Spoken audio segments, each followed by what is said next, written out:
மேக்ஸுக்கு formulas அப்படிங்கிறது வந்துட்டு வில்லுக்கு அம்பு மாதிரி தான் பசங்களா.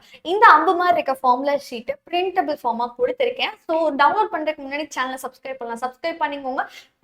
பிரிண்டபிளான பிடிஎஃப் வந்து டிஸ்கிரிப்ஷன் பாக்ஸ்ல அவைலபிளா இருக்கு. ஓகே, ஸோ இந்த பிடிஎஃப் பார்த்தீங்கன்னா இந்த மாதிரி தான் இருக்கும். ஸோ யூ கேன் நீங்கள் பிரிண்ட் எடுத்துட்டு நாளைக்கு ஸ்கூலுக்கு எடுத்துட்டு போய் கூட படிக்கலாம். அண்ட் அதுக்கு கீழே பார்த்தீங்கன்னா ஃபுல் வீடியோட எக்ஸ்பிளனேஷன் லிங்கையுமே நான் வச்சிருக்கேன். ஸோ நீங்கள் ஃபோன் யூஸ் பண்ணுறீங்கன்னா அதை கிளிக் பண்ணி பண்ணிக்கலாம். எப்பயுமே நம்ம ஹிஸ்ட்ரியில் ஒரு சில ஸ்டோரிஸ் நம்மளுக்கு மாரலில் சொல்லித்தரும். ஸோ அதே மாதிரி இந்த ஒரு ஹிஸ்ட்ரியிலேருந்து நான் உங்களுக்கு ஒரு மாரல் சொல்கிறேன். அதாவது நம்மளோட மிகப்பெரிய இந்தியன் ஹிஸ்ட்ரி அப்படின்னு சொன்னாலே மகாபாரதம் தான். அதில் துரோணாச்சாரியா வந்து லைக் துரோணாச்சாரியன் வந்து ஏகலைவன் வந்து கலையை கத்துக்கிட்டாரு, நம்மளுக்கு எல்லாத்துக்குமே தெரியும். ஆனா ஒரு ப்ராப்பர் டீச்சிங்கை கத்துக்கல, ஜஸ்ட் ஃபார்முலாஸை மட்டுமே படிச்சு அவர் வந்து அர்ஜுனனுக்கு நிகரா வந்துருவாருன்னு துரோணாச்சாரிய அவரோட விரலையே கேட்டாரு. கரெக்டுங்களா? இந்த கதை நம்மளுக்கு தெரியும். ஸோ ஃபார்முலாஸை மட்டும் படிச்சு ஒருத்தர் அர்ஜுனை விட மிகப்பெரிய வில் வித்தரா வர முடியும் அப்படின்னா அப்ப அந்த ஃபார்முலாஸ்க்கு எவ்வளவு பெரிய ஸ்ட்ராங் ஃபவுண்டேஷன் இருக்கணும். அதே தான் நானும் சொல்றேன். ஸோ எந்த ஒரு ஸ்டெப்பையுமே துரோணாச்சாரிய அவருக்கு கத்து கொடுக்கல. ஒன்லி அவர் கத்துக்கிறதே இவர் ஃபார்முலாஸா படிச்சாரு, பிராக்டிஸ் பண்ணாரு. அதுல இருந்து அவர் சூப்பர் வில் வித்தையரா வந்தாரு. கரெக்டுங்களா? அதை தான் நாமளும் இப்போ பண்ண போறோம். ஸோ உங்களுக்கு நான் வேகமா ஃபார்முலாஸை சொல்லி தர போறேன். ஸோ சாப்டர் 1ல பாத்தீங்கன்னா கார்ட்டீசியன் ப்ராடக்ட் இருக்கு. கார்ட்டீசியன் ப்ராடக்ட்னா ஃபர்ஸ்ட் செகண்ட் செட்டையும் மாத்தி மேப் பண்றது. So n of a cross b னா தனித்தனியா நம்ம ஸ்பிளிட் பண்ணிக்க முடியும். அண்ட் நம்பர் ஆஃப் ரிலேஷன்ஸ்க்கு இது 2 into அவங்க ரெண்டு பேர்த்தோட ப்ராடக்ட். ஸோ இந்த சேனல் சப்ஸ்கிரைப் பண்ணலாம், சப்ஸ்கிரைப் பண்ணிக்கோங்க. யாரா பசங்களா? 1 sec.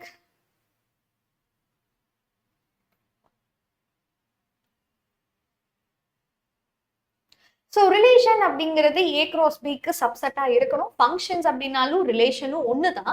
ஆனால் அவங்க ரெண்டு பேத்துக்கு இருக்க ஒரே டிஃப்ரென்ஸ் என்னன்னா டொமைன் செட். உங்களோட ஃபர்ஸ்ட் செட்ல இருக்கிற எல்லாத்துக்குமே மேப் இருக்கணும். அண்ட் அது ஒரே ஒரு ஆளு மட்டும் தான் இருக்கணும். கரெக்டுங்களா? 1-to-1 ஃபங்க்ஷன் அப்படின்னா கோடொமைன்ல இருக்கிறவங்களுக்கு ஒரே ஒரு ப்ரீ இமேஜ் தான் இருக்கணும். ஸோ இது எல்லாமே நம்ம வந்துட்டு ஒரு ஃபார்முலா வச்சு படிக்கலாம். f of a is equal to f of b, a is equal to b அப்படிங்கிற ஃபார்முலா வச்சு நம்ம படிக்கலாம். ஸோ நம்பர் ஆஃப் ஃபங்க்ஷன் இது ஒரு ஃபார்முலா. இது பப்ளிக் எக்ஸாம்லயுமே கேட்டிருக்காங்க. லீனியர் ஃபங்க்ஷன்ங்கிற ஒரு ஃபார்முலாவே படிச்சுக்கோங்க, क्वेश्चंसல யூஸ் பண்ணுவீங்க. ஸோ சாப்டர் 2 அப்படின்னா நம்மளுக்கு தெரியும் a is equal to bq plus r. இதுல bங்கிறது யாரை வச்சு டிவைட் பண்றீங்களோ டிவைசர் தான் b, அண்ட் qங்கிறது கோஷன், rங்கிறது ரிமைண்டர். ஸோ மாடுலஸ் ப்ராப்பர்ட்டிங்கிறது 2-3 மாட் இருக்குன்னா நீங்க ரெண்டு பக்கமும் ஒரே தங்களை ஆட் பண்ணிக்கலாம், சப்ராக்ட் பண்ணிக்கலாம், டிவைட் பண்ணிக்கலாம், அண்ட் பவர் கூட ரைஸ் பண்ணலாம். மாடுல என்ன வேணா நம்ம பண்ணிக்கலாம். அண்ட் ஏபியா இல்லையான்னு செக் பண்ண ரெண்டு டேர்ம்ஸோட டிஃபரன்ஸ் ஈக்குவலா இருக்கா இல்லையான்னு செக் பண்ணா போதும். ஜென்ரல் டேர்ம் செக் பண்ண tn is equal to a plus n minus 1 into dங்கிற ஃபார்முலாவை யூஸ் பண்ணும். சில டைம் என்ன கண்டுபிடிக்க வேண்டியதா இருக்கும், அதுக்கு இந்த formula l minus a by d plus 1. ரைட்டுங்களா? ஸோ 3 டேர்ம்ஸ் ஏபியில் இருக்குன்னா இதுதான் ஃபார்முலாஸ். அண்ட் 4 டேர்ம்ஸ்ல இருந்தா அப்புறம் சம் ஆஃப் அன் ஏபிக்கு 2 ஃபார்முலா இருக்கு. இது உங்களுக்கு ஏ அண்ட் டி தெரிஞ்சதுன்னா இந்த ஃபார்முலா யூஸ் பண்ணுங்க. And A and last term தெரிஞ்சதுன்னா இந்த ஃபார்முலா யூஸ் பண்ணுங்க.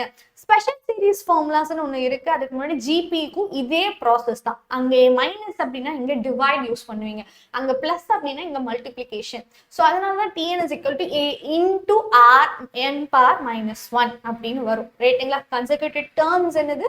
ஃபைனைட் சம்ஸ் வந்து ஃபைனைட்டா இருந்தா இந்த மாதிரி இருக்கு. இன்ஃபைனைட் சம்ஸ் வந்து ஒரே ஒரு product a by 1 minus r.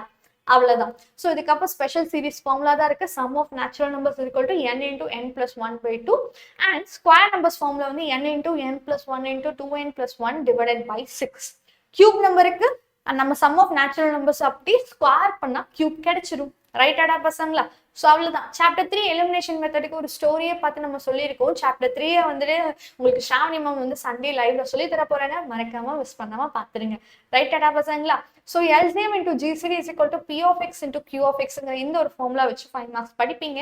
And we have formula method x is equal to minus b plus or minus square root of b square minus 4ac by 2a அப்படிங்கிற formula use பண்ணி 2 ரூட்ஸை கண்டுபிடிப்போம். அதுக்கப்புறம் பார்த்தீங்கன்னா nature of the ரூட்ஸுக்கு relationship பற்றி படிப்போம். ஒரு quadratic equation இருக்குன்னா அவங்களோட சம் ஆஃப் தி ரூட்ஸும் ப்ராடக்ட் ஆஃப் தி ரூட்ஸும் நம்மளால தெரிஞ்சுக்க முடியும் by using this formula. And formation of equation, sum of the roots product of the roots உங்களுக்கு தெரியும்னா ஈக்குவேஷனையும் ஃபார்ம் பண்ண உங்களுக்கு வழி இருக்கு. அதுக்கு தான் இந்த ஃபார்முலா இருக்கு. நேச்சர் ஆஃப் தி ரூட்ஸ் இதுதான். b² - 4ac less than 0 greater than 0 equal to 0. ஒவ்வொருத்தருக்கும் என்னென்ன அர்த்தம்? equal to 0னா ஈக்குவல் ரூட்ஸ், greater than 0னா 2 ரூட்ஸ் இருக்குன்னு அர்த்தம், less than 0 ரூட்ஸே இல்லை அப்படின்னு அர்த்தம். சரியாடா பசங்களா? சாப்டர் 4 பொறுத்த வரைக்கும் AAA ப்ராப்பர்ட்டினா என்ன, ASA ப்ராப்பர்ட்டினா என்ன, and last but not least BPT theorem பத்தி நம்மளுக்கு தெரிஞ்சிருக்கணும். So AD divided by DB is equal to AE divided by EC. இதுவே ABD தியரம் அப்படின்னா உங்களுக்கு தெரியும். So AB divided by AC is equal to BD divided by DC. So இந்த theorems மட்டும் பார்த்தாதோ 4th chapter முடிஞ்சிச்சு. 5th சாப்டர்ல நிறைய problems இருக்கு. ஏரியா ஆஃப் ட்ரையாங்கிள், குவாட்ரிலேட்டரல் ஈஸியா கிராஸ் ப்ராடக்ட் வச்சு நீங்க பார்த்துப்பீங்க. ஸோ ஸ்லோப்புக்கு மட்டும் மொத்தம் 3 ஃபார்முலாஸ் இருக்கு. M is equal to y2 minus y. இது வந்து 2 பாயிண்ட்ஸ் இருந்தா இந்த formula. M is equal to tan θங்கிறது ஆங்கிள் உங்களுக்கு தெரிஞ்சா இந்த formula. M is equal to minus x coefficient by y coefficientங்கிறது உங்களுக்கு ஒரு லைன் கொடுத்து ஸ்லோப் என்னன்னு கேட்டாங்கன்னா இந்த ஃபார்முலா. 2 லைன்ஸ் parallel அப்படின்னா m1 is equal to m2, 2 lines perpendicularனா m1 into m2 is equal to -1. equation of lines அப்படிங்கிறது ஸ்லோப்பும் இன்டர்செப்ட்ஸும் y is equal to mx plus c. And அதேதான், ஒரு பாயிண்ட் ஒரு ஸ்லோப் இருக்குன்னா என்ன, அண்ட் 2 பாயிண்ட்ஸ் இருந்தா என்னது, இன்டர்செப்ட் ஃபார்ம்னா என்ன. ஸோ இதெல்லாம் தான் ப்ராப்ளம்ஸ், ரைட்டுங்களா? ஸோ parallel lines அப்படின்னா கோஃபிஷியன்ஸோட ரேஷியோ ஒரே மாதிரி இருக்கும், பர்பண்டிகுலர் லைன்ஸ்னா டிஃப்ரெண்டா இருப்பாங்க. ரைட்டாடா பசங்களா? ஸோ அவ்வளோதான், கரெக்டுங்களா? ஸோ இதை நான் குயிக்காக ரிவைஸ் பண்ணியிருக்கேன், ஆனாலும் பொறுமையாக ஒரு வீடியோவில் ரிவைஸ் பண்ணியிருக்கேன். அந்த வீடியோ தான் உங்களுக்கு முன்னாடி காட்டினேன். ஸோ அந்த வீடியோவே நான் பிடிஎஃப்ல அட்டாச் பண்ணியிருக்கேன். ஸோ மறக்காம அந்த வீடியோ பாருங்க, அப்பதான் எந்தெந்த ஃபார்ம்லாஸ் எங்கே யூஸ் பண்ணணும்னு நம்மளுக்கு ஈஸியா தெரியும். ரைட்டாடா பசங்களா? So bye bye everyone. And இன்னைக்கும் நம்மளுக்கு லைவ் இருக்கு. So everyday we have live. மறக்காம நம்ம லைவுக்கு வந்துருங்க. ஓகேங்களா? டாடா.